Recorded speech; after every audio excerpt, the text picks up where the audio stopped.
Во лето е потешко, но јаготка Стоименова од Зрновци без електрична енергија живее и на температури под нулата.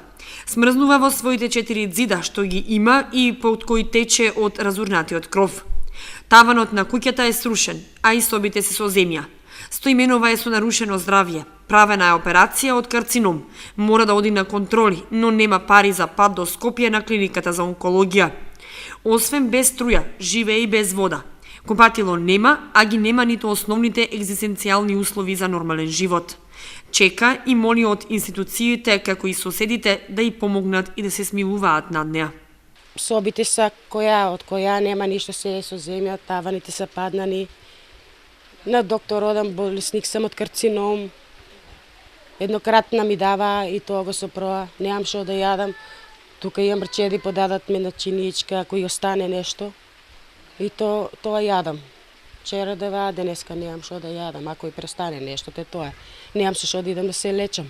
Сега треба да идам на контрола, октомври месец, у онкологија, ама немам со шо да одам. Позајмам од некој, ако ми даде некој, добро, ако не, сега не знам шо ќе правам, со шо да идам на контрола. Чисто сама сам, беше ми паднал крово, општината тоа само кермидите ги снабдија. Поради ниските примања, а тоа е социјална помош од 1150 денари, јаготка вели дека не може да ги плаќа сметките за струја и вода. Немам струја, немам вода и те така живеам. А не е ден и два, тоа е години. Колку години вака живеете без струја?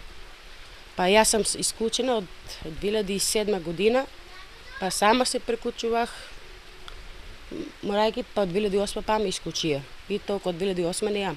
Очекува помош од хуманите граѓани да ја помогнат, а апелира и до Црвен крст на Кочани, ако може да донира помош во храна и облека, постелнина, кебиња и се она што може да ја биде од корист.